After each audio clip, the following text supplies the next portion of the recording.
Сайн байцгааны хүүхдүүдээ өнөөдрийн хичээлээр бид математик 12-ын сонгон судлах агуулгын бином тархалтын математик дундаж дисперс стандарт хазаалтыг олох томьёоны талаар үзнэ. За бидэнд дараагийн бодлого өгөгдсөн байна.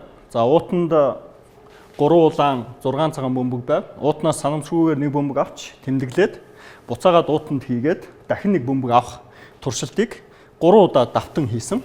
За тэгвэл уг туршилтанд улаан бөмбөг гарч ирсэн байх үзэгдлийн магадлалын тархалтын өснөгтийг байгуулад математик дундаж болон стандарт хазаалтыг олох бодлого өгсөн байна. За бодлтыг хий. За санамсргүйгээр авсан 3 бөмбөлөгт тэг 1 2 эсвэл 3 ширхэг улаан бөмбөг одоо байж болно. За гарч ирж байгаа энэ улаан бөмбөгнүүдийн тоог x гэж тэмдэглэчихвэл x маань дискрет санамсргүй хувьсгч болчихно. За бид өмнөх хичээлээр бол дискрет санамсргүй хувьсгчийн тархалт, бином тархалт болох шинжүүрийн талаар бол хичээл үзсэн байгаа. За тэр хичээлээр бол дараах энэ 3 шинжүүрийг бол гаргасан. За энэ 3 шинжүүрийнхаа хувьд энэ бодлого маань хангажна гэдгийг шалгаа авчээ. За эхний шинжүүр бол туршлагыг бол тодорхой тоонд давтах ёстой. За бидний өгөгдсөн бодлогон дээр бол туршилтыг бол 3 удаа давтан хийсэн. За туршилт хоёр дахь шинжүүр бол туршилт бүр бол үл хамаарах байх ёстой. За тэгэхээр бидний энэ туршилт үл хамаарах уу гэсэн асуудал гарч ирж байна. За тэгэхээр энэ бол үл хамаарах. Яагаад гэвэл бид эхний авсан бөмбөгөө буцаагаад уутанд хийсэн учраас эхний туршилт бол дараагийн туршилтандаа бол нөлөөлөхгүй болчихноо.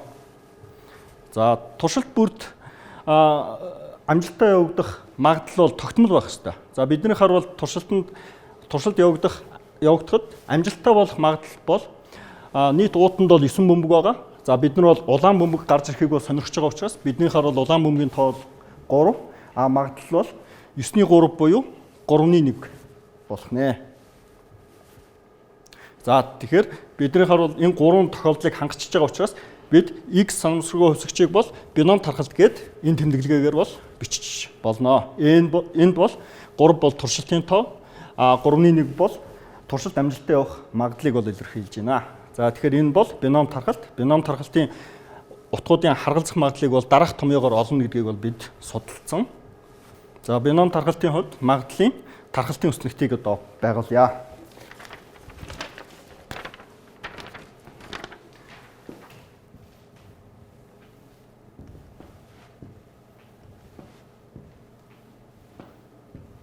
За бид улаан бөмбөгийн тоог бол x-ээр тэмдэглэсэн учраас энэ x. За улаан бөмбөг гарч ирэхгүй буюу тэг, улаан бөмбөг 1 байх, улаан бөмбөг 2 байх, улаан бөмбөг 3 байх үзэгдлүүдийг бол сонирхно. За харгалзах магадлалыг бол p x тэнцүү жижиг x гэж тэмдэглэж байгаа. За бидний x санамсргүй хувьсгч маань бином тархалт гэдгийг бол бид нар бол ингээд томьёолцсон. За ингээд томьёолсон учраас эндээс бол бид бол харгалзах магадлалыг бол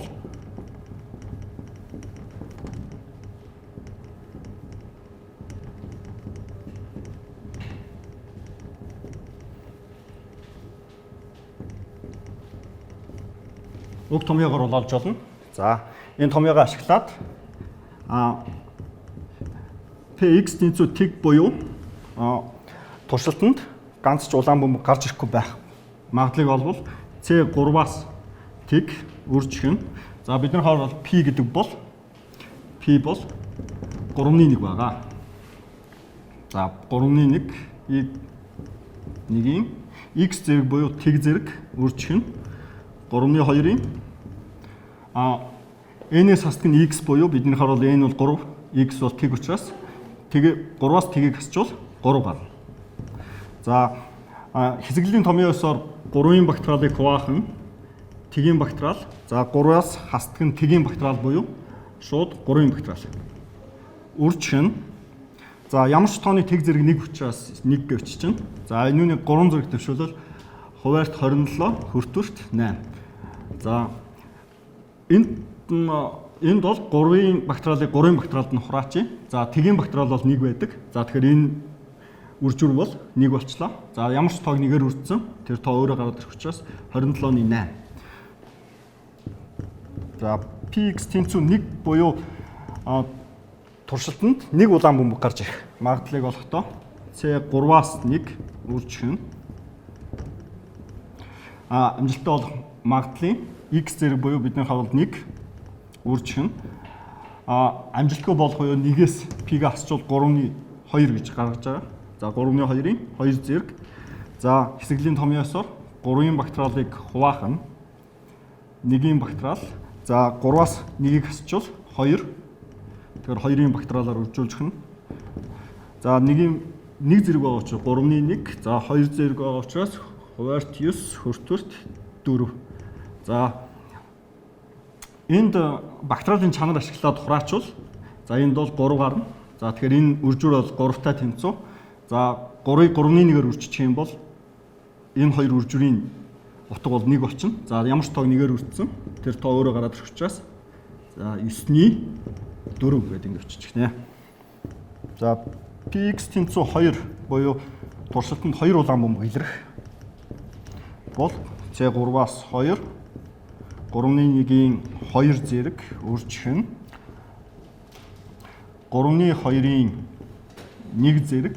За бино хэсэглийнхэн томьёог ашиглавал 3-ын бактериалыг хуваах нь 2-ын бактериал. За 3-аас 2-ыг асчвал 1-ийн бактериал үржих нь 3-ны 1-ийн 2 зэрэг гэдэг чинь 9-ний 1 гэсэн үг. За 3-ны 2-ын 1 зэрэг бол 3-ны 2 өөрөө гараад ирнэ.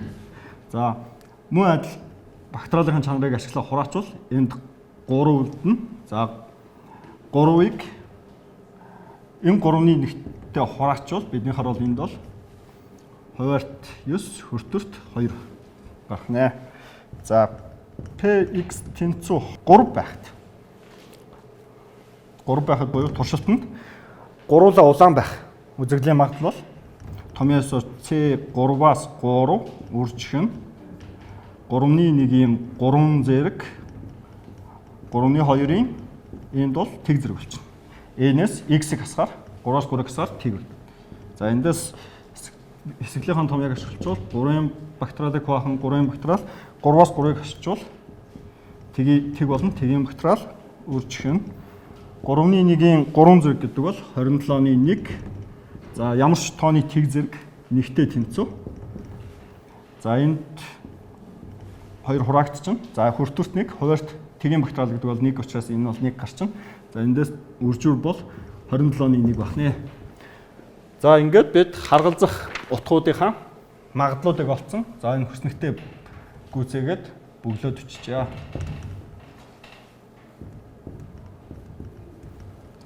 За 2 байхад 9-ний 2 гэж болсон. 3 байхад 27-ны 1 гэж болсон.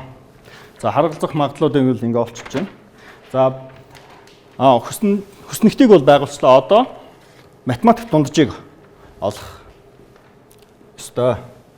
За математик дунджийг бол бид нар өмнөх хичээлээр бол EX гэж тэмдэглэж сурсан. За математик дунджийг олохдоо харгалзах утгыг харгалзах магадлалуудаар нь үржүүлээд хооронд нь нэмэх ёстой. За тэгвэл тэгт харгалзах магадлал бол 27-ны 8 үржих нь. Нэгд харгалзах магадлал бол 9-ний 4 нэмэх нь. Нэгд харгалзах магадлал бол 9-ний 2 гуравт харгалзах магадлал бол 27-ны 1. За эхний нэмэгдэхүүн бол шууд тэг. За хоёр дахь нэмэгдэхүүнийг бодвол 9-ний 4. За 3 дахь нэмэгдэхүүний хувьд бол 9-ний 4 мөн адил. 3 дахь нэмэгдэхүүний хувьд за 3-ыг 27-той хураачвал энд 9 болно. Эндээс 9-ний 1 юм байна. За эндээс 9-ний 9 буюу математик дунд чинь 1 гарах нэ. За хамгийн сүүлийн асуулт бол стандарт хазаалтыг олох гэсэн. За стандарт хазаалтыг олохын тулд эхлээд дисперсийг олох хэрэгтэй. За бид нар дисперсийг бол var x гэж тэмдэглэсэн. За олох томьёо бол сигма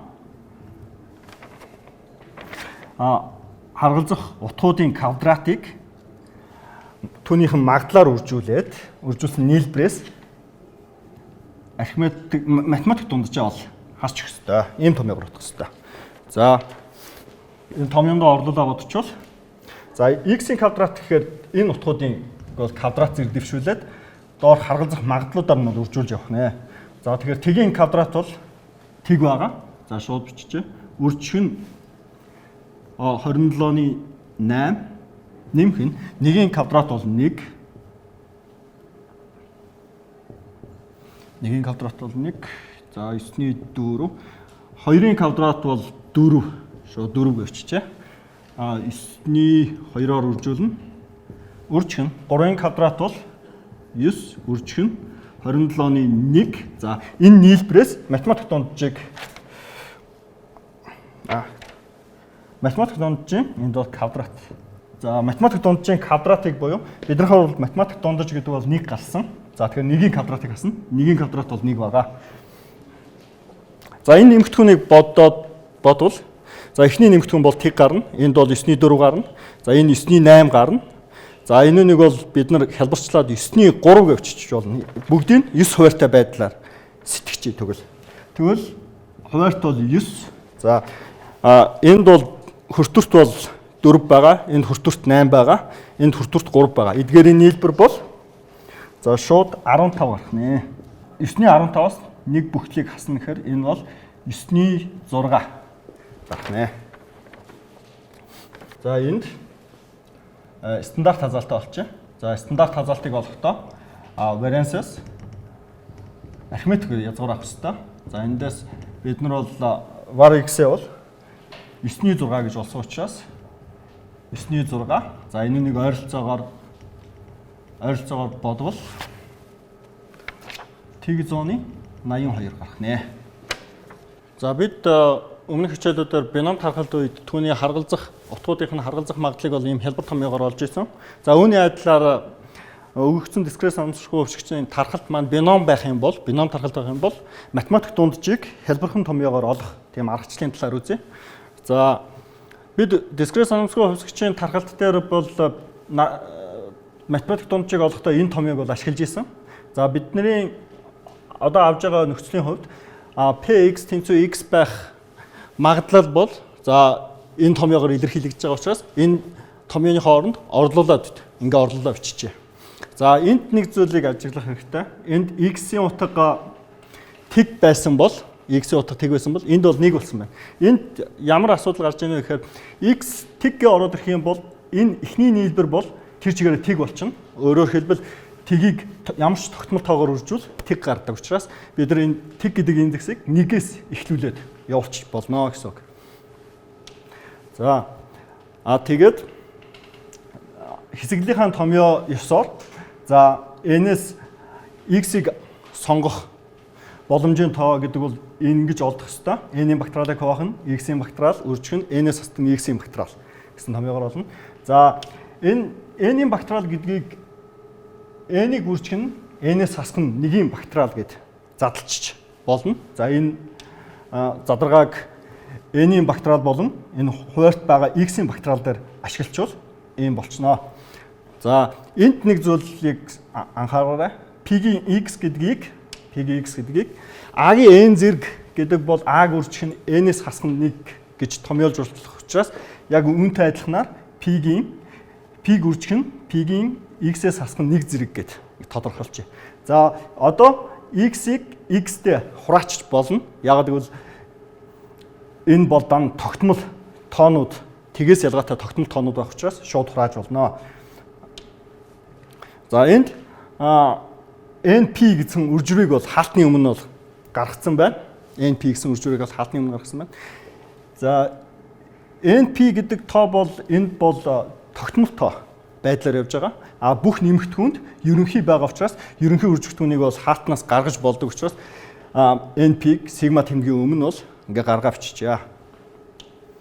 За одоо энэ бичгэлэг дээр нэг юм хялбар орлуулгыг хий. За n-ээс хасах нэгийг m, x-ээс хасах нэгийг y-г орлуулчих. За тэгэх юм бол n-ээс x-ийг хасах энэ ялгуур маань энэ орлуулга ёсоор n-ээс хасдаг нэгээс хасдаг нь x-ээс хасдаг нэг буюу орлуулгаар n-ээс хасах нэг гэдгийг бид нар m, x-ээс хасах нэг гэдгийг y-г орлуулсан учраас m-ээс хасах нь y болчихно. Дахиад хэрвээ энэ индекс маань x маань 1 гээ ороод ирэх юм бол энэ орлуулгасаар y бол тэг болох хэвээр. Y бол тэг болох хэвээр. А x маань n гэд буюу хамгийн сүүлийн утга дээр хүрээд ирэхэд y маань x-ийн утганд n гэхээр n-ээс хасах нь 1 болчихно. А n-ээс хасах нь 1 гэдгийг бид нэр m гэж орлуулсан.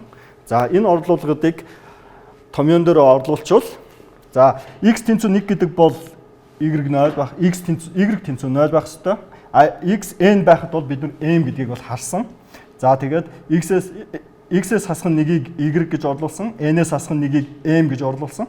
За энэ орлуулгуудыг ингээд хийчихвэл ийм томьёол руу шилжихнэ.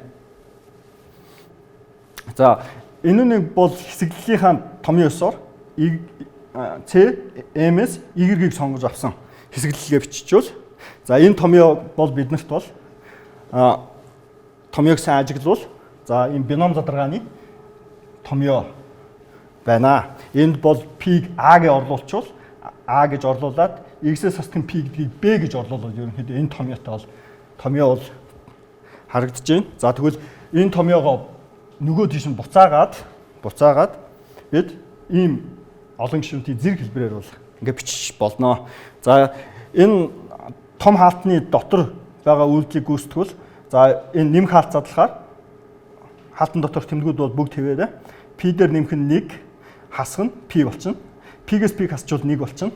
За ямар n-ийн 1 тооны ямар ч зэрэг бол 1 гарах учраас 1-ийн m зэрэг болоод 1 гэсэн үг. За тэгэхээр бидний томьёо бол ийм болох нэ. За эндээс харуул ийм олон үр жирүүдийн нийлбэрийг бодох шаардлагагүйгээр бином тархалт гэд таньсан тохиолдолд математик дунджийг шууд энэ хэлбэр томьёогоор бол олчиж болох нэ цаашд. За яг үүний адилаар хэрвээ x дискрет санамсргүй хувьсгч маань бином тархалт байх юм бол математик дунджийг бол өмнөх слайдн дээрээс бол n-ийг үржих нь p гэдгийг бол харсан. Тэгвэл дисперсийг бол n-ийг үржих нь p, үржих нь 1-ээс хасдаг нь p гэсэн энэ томьёоллоор бол яг адилхан баталчих болно. За эндээс стандарт хазаалт бол variance-с арифметик язгуур авсан байх ёстой. За эндээс бол ийм томьёо болох нэ. За бином тархалт гэдгийг бол бид мэдсэн тохиолдолд бол энэ гурван томьёог ашиглаад математик дундаж дисперс стандарт хазаалт гэдгүүдийг бол хялбархан олчиж болох нэ. Хамгийн ихэнд авсан жишээг бодлогыг дахин авч үзье. За энэ бодлогын хувьд бол бид нар математик дундажлын стандарт хазаалтыг олохдоо за тархалтын магадлалын хүснэгтийг байгуулад харгалзах утгуудын магадлалыг нь энэ томьёосоор ингэж олоод дараа нь математик дунджийнхаа томьёосоор харгалзах утгуудыг харгалзах магадлалуудаар нь үржүүлээд нэмээд хариуг нь олж исэн. Мөн variance-ыг бас яг ийм байдлаар ингэж олж исэн бол за одоо энэ томьёогоо ашиглаад олъё. За бид бол энэ нэг бол бином тархалт гэдгийг бол нотолцсон. За тэгэхээр бид бол x гэж санамсргүй хувьсгчаа x гэвэл за x маань бином тархалт туршилтын тоо бол n амжилттай болох магадлал бол 3-1 байгаа. За эндээс харах юм бол шууд томьёосоор математик дундаж гэдэг бол n-ийг үржих нь p байх ёстой. Биднийхээр бол n бол 3, p бол 3-1 байгаа. Эндээс 1 буюу бидний өмнө олсон энэ хариутай бол яг адилхан гарч байна. За variance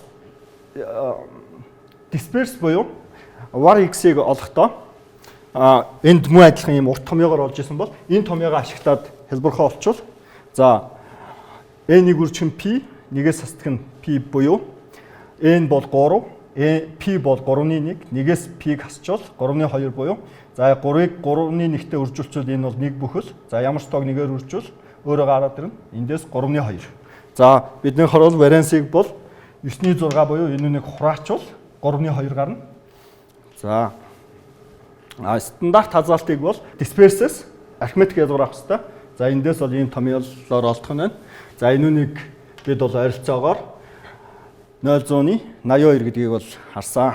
Стандарт хазаалтыг олохдоо бид нар бол энэ томьёогоо ашиглаад variance-с арифметик язгуур аваад бодвол 3-2-оос арифметик язгуур аваад яг үнэтэй адилханаар тэг 182 гарах нэ. За эндээс ерөнхий дүгнэлт хийвэл за бид нар хэрвээ бодлогоо уншаад энэ бодлого маань бином тархалтын нөхцөлийг хангаж чадчих юм бол эдгээр олон утгуудыг олохгүйгээр шууд энэ 3 томьёог ашиглаад энэ харгалзах утгуудыг бол бодоод олчиж болох нэ. За өнөөдрийнхөө хичээлийг ингээд дуусгая. За гэрийн даалгаварт дараах 3 бодлогыг бодоод асууж тодруулах зүйл байвал багштай хандан асууж лавж бодоорой. Та бүхэндээ сурлагын өндөр амжилтыг хүсье.